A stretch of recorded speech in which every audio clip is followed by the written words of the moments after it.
तो जैसा अभी हमने डेटाबेस का मॉडल या संरचना उसके बारे में बात समझी, तो अगला प्रश्न ये आता है कि पदानुक्रमिक डेटाबेस संरचना का वर्णन कीजिए।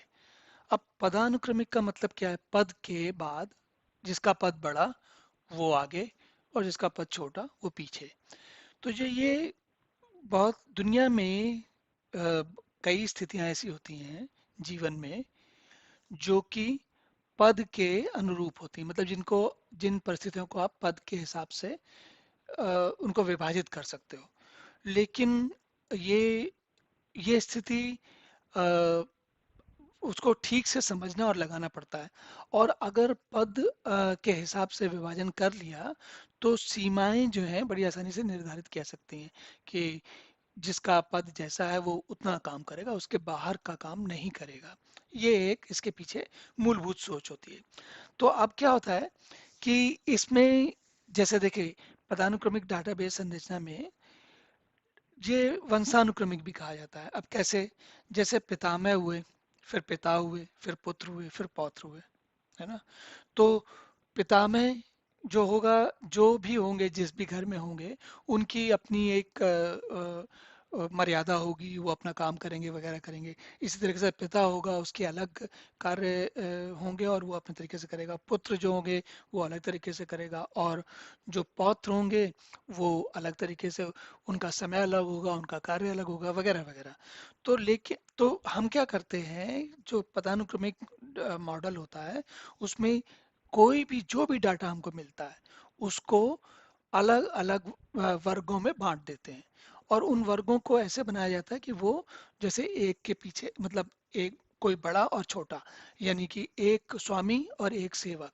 तो जब तक ये स्थिति नहीं होगी आप पदानुक्रमिक डेटाबेस का मॉडल नहीं बना पाएंगे। तो जैसे देखिए इन्होंने समझाया यहाँ पर, किसी बड़ी संस्था में जैसे वो बड़े लोग होते हैं तो कोई एक ऑफिसर है, फिर उसका मैनेजर है, फिर मैनेजर के साथ वर्कर है, फिर वर्कर के साथ लेबर है, और फिर लेबर के साथ कुछ और लोग हैं वगैरह वगैरह। तो वो उसमें उस स्थिति में ठीक है। लेकिन अगर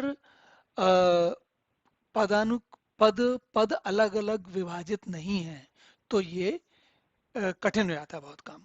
तो इसलिए पदानुक्रमिक वाले जो डेटाबेस हैं अब उतने ज़्यादा प्रयोग में नहीं होते, क्योंकि जहाँ पर पहले होते भी थे उसमें अभी भी कुछ परिस्थितियों में प्रयोग हो सकते हैं, ऐसी बात नहीं है कि कोई, ये नहीं है कि मना नहीं करेंगे।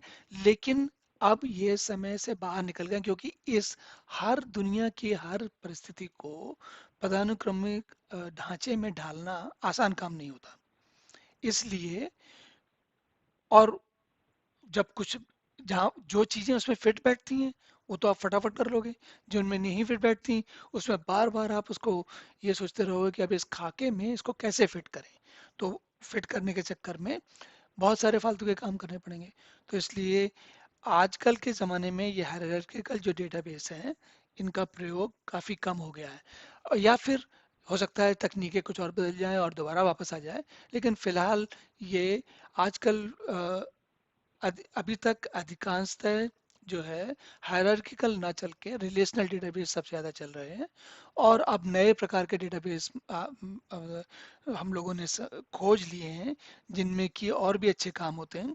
इसलिए दुनिया के बदलने के साथ साथ ये चीज़ें भी बदल रही हैं, लेकिन फिलहाल समझने के लिए ये अच्छी चीज़ है कि कम से कम देखिए, जैसे उन्होंने लिखा ना कि परिस्थिति में पदानुक्रमिक डेटाबेस संरचना की परिस्थिति में प्रबंधकीय पूछताछ कई बार बहुत कठिन और समय लेने वाली होती है, क्योंकि आप चीज वैसी बनी नहीं है और उसको आप उसके अंदर फिट करने की कोशिश कर रहे हो।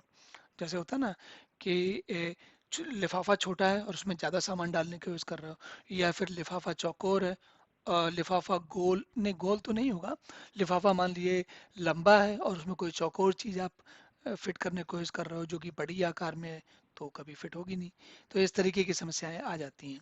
तो ये हुई पदानुक्रमिक मॉडल, उसकी संरचना।